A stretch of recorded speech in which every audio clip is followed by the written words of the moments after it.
Hello everyone, we are from Group 6. We will present our material about language in the real world, dialogue and co-reference. My name is Manada Sandra and I will be the first to explain about this material. As we know, we have learned about how language comprehensions and productions work in isolations, how do readers process information from language, deal with ambiguity, and so on. But the most daily language involves interactions with other people, and language occurs in a conversations or dialogue. In this chapter, we will turn to questions related to how speakers and listeners influence each other. A major focus in this area is on how speakers are influenced by their audience, either by what someone has just said to them or by what they know or think about what their listeners know. But the listeners too can be influenced by what they think about the speakers. Research on dialogue. Speakers have an impact of their listeners. After all, the whole point of speaking is to transfer some kind of information from speaker to listener. But what about the other way? Do listeners also have an impact on speakers? One thing to keep in mind, of course, is that in a typical dialogue, the speaker and listener take turns.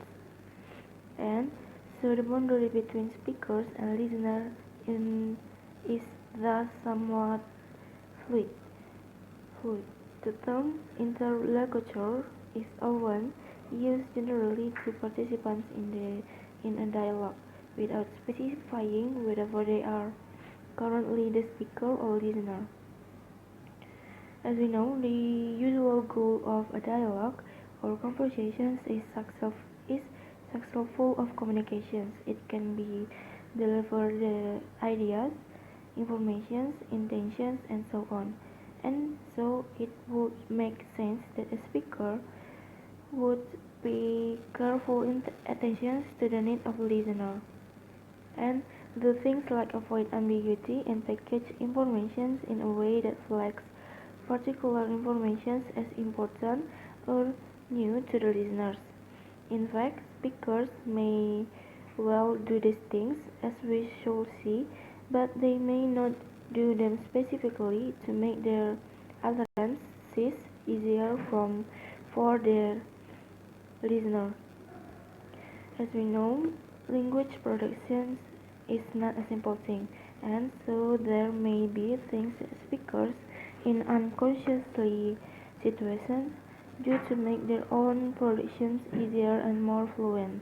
Also, as we shall see when we discuss one model of dialogue, there appears to be a systematic push in a dialogue for speaker and listeners to influence each other's language representations at every level, so that interlocutors sound more and more alike. It is also important at this point to note that the way that experimenters use the terms of dialogue may not exactly match what we normally think of. The contexts that are used in most experiments are necessarily fairly constraining in order to be able to control for factors that are not of interest in these particular experiments. And next is about taking the listeners into account during dialogue. One of the key things to keep in mind when looking at dialogue is that it is a hard, a joint activity between speakers in which they must cooperate in order to understand the dialogue. As mentioned before, mentioned before, there is not a static speaker and listener, but instead there is a dynamic situations in which both speaking and listening are coordinated with roles changing frequently such that listeners need to listen with the possibility that he or she will soon be the speaker. The idea of coordination is not unique to dialogue. There are many activities that we engage in that are joined in nature. A key question for interlocutors in a dialogue is how they successfully coordinate their joint language activity. For psycholinguistics, it is of particular interest what kind of informations are used and when in order to make this works in real time. I think that's all for me. The next will be explained by my friend.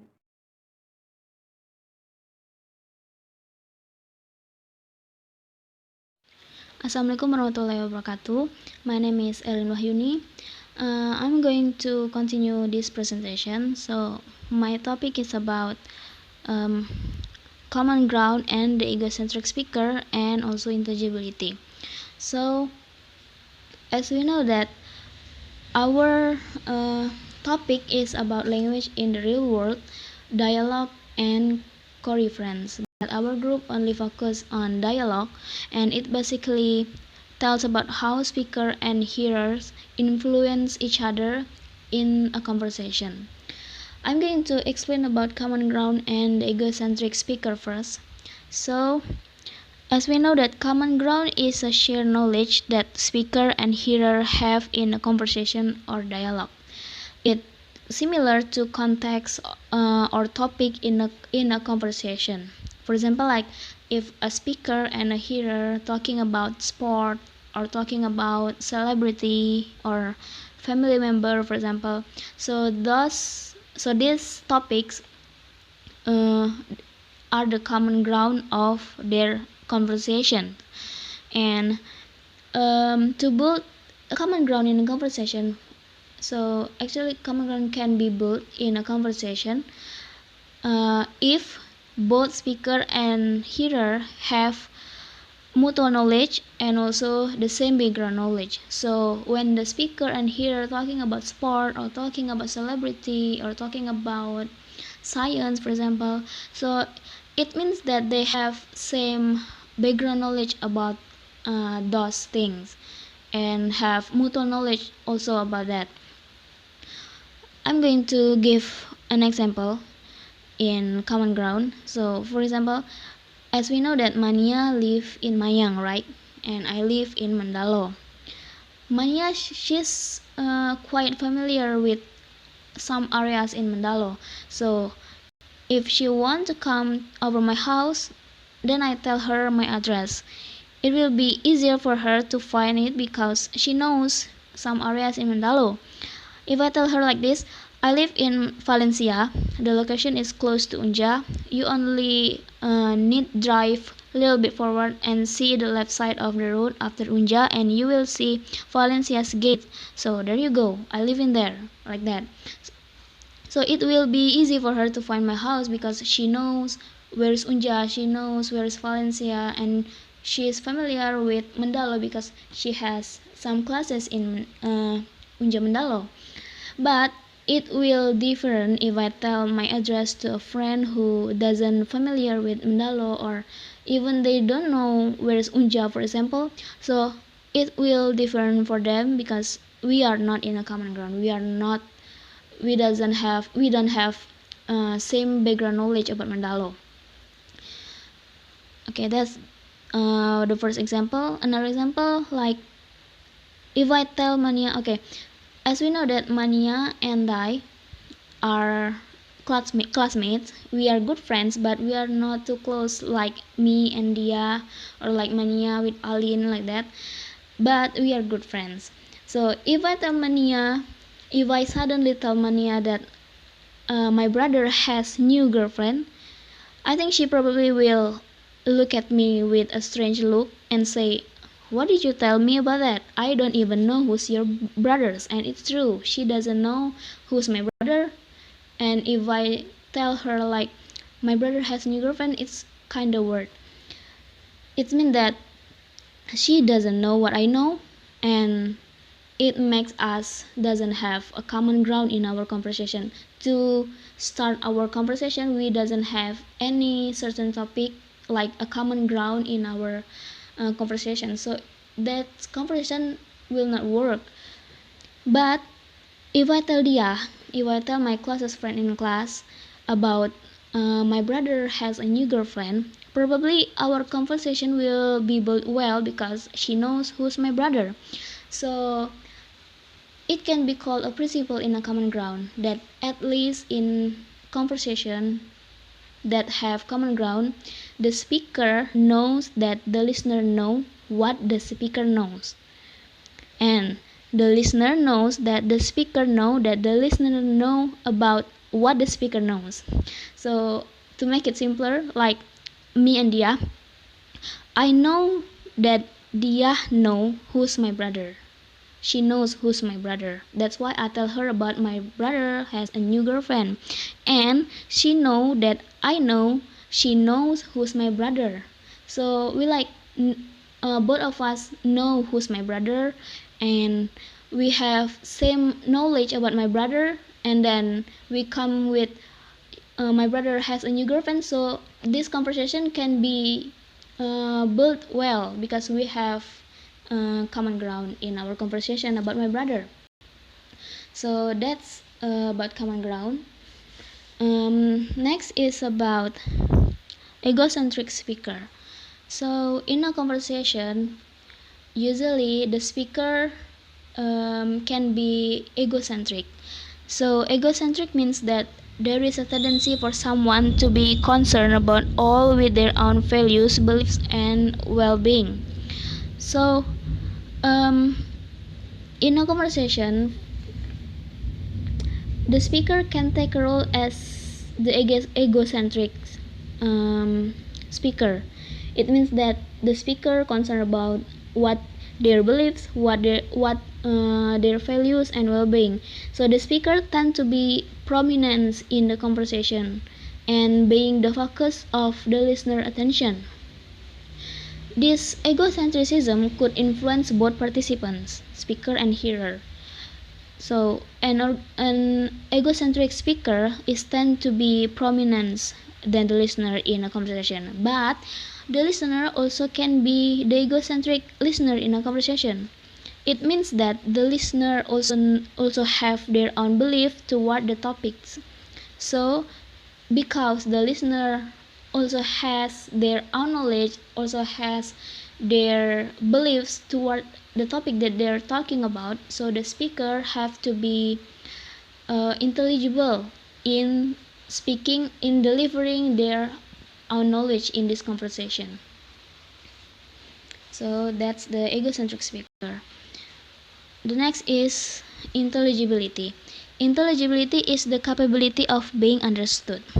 So in a communication, it's about the voice in communication, or it can be called the quality of language that is comprehensible. So intelligibility is really important in communication because it deals with how a speaker pronounce a word and make the hearer understand about that. But sometimes the intelligibility is so challenging for the hearer, especially when these participants are talking in the crowd of people that has background noise, for example.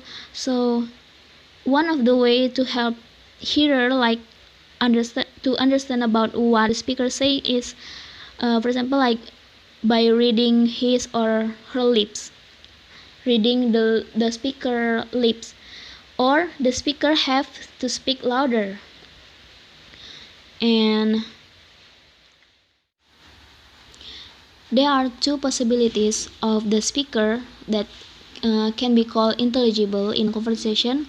So first is the speaker are consistently tailoring their intelligibility for the benefit of their listener. So the intelligible speaker always pay attention to their intelligibility in order to make their listener understand what they say, both by repeating the words again and again or speaking more slowly, as long as it can make the listener understand what they say. That's what the intelligible speakers do. And the second is pay attention to their own knowledge about the state of the discourse. And I'm sorry, the screen is not full. So the second is pay attention to their own knowledge about the state of discourse and word knowledge and the intelligibility of their speech. It means that the intelligible speaker always pay attention to their own knowledge about the thing that they are going to talk about in their conversation.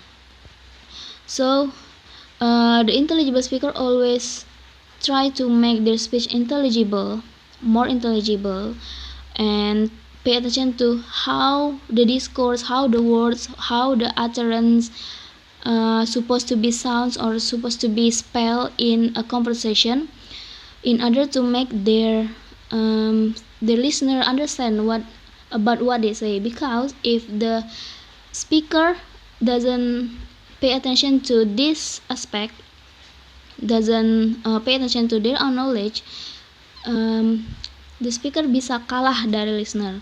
As I said before, that listener also can be the egocentric in a conversation. They have their own beliefs, their own knowledge about the things that they are talking about in a conversation. So if the speaker doesn't pay attention to their own knowledge, they can be lost. The listener knows well about the things rather than the speaker. So that's why the intelligible speaker always pay attention to their own knowledge first before they are delivering the knowledge. I think that's all from our group.